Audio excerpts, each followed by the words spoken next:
1500 বছর আগে ঠিক আপনাদের এই গ্রামের মতো একটা গ্রাম ছিল, গ্রামই বলছি কারণ তৎকালীন সময়ে এরকম মডার্ন সিভিলাইজেশন ছিল না, আধুনিক সভ্যতা ছিল না। জাজিরাতুল আরবের মধ্যে ছোট্ট একটা কারিয়া বা গ্রাম বা গোত্রকেন্দ্রিক জীবন ব্যবস্থা ছিল, যে জায়গাটার নাম হচ্ছে মক্কা। এটা আপনারা সবাই জানেন।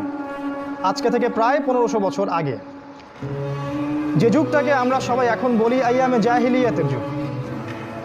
দেখবেন যারা সেকুলার, যারা নাস্তিক, যারা মুরতাদ, মুনাফেক, তারাও টকশোতে বসে বসে এই কথাগুলো বলে যে ওই সময়টা ছিল আইয়ামে জাহিলিয়াতের যুগ। আইয়ামে জাহিলিয়া মানে কি? আইয়ামে জাহিলিয়া মানে অন্ধকারাচ্ছন্ন যুগ, যে যুগে শুধু অন্ধকার আর অন্ধকার, কোনো আলোর হদিস নাই। আসলে কি তাই? ওই সময়ে আসলে কি কি ঘটতো যে কারণে আমরা ওই যুগটাকে জাহিলিয়াতের যুগ বলছি? মূলত ওই সময়টাতে 5টা সমস্যা ছিল। কটা সমস্যা? একটু কথা বলবেন তাহলে বুঝতে পারবেন।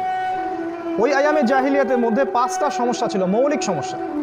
এছাড়া আরও অনেক সমস্যা ছিল, কিন্তু এই 5টা হচ্ছে মেজর। তার মধ্যে 1 নম্বর সমস্যা ছিল শিরক। শিরক তো বোঝেন, আল্লাহ পাকের একত্ববাদের সাথে অংশীদার সাব্যস্ত করা। মক্কার মানুষটা কিন্তু এমন ছিল না যে আল্লাহকে বিশ্বাস করতো না, এটা কিন্তু এমন নয়।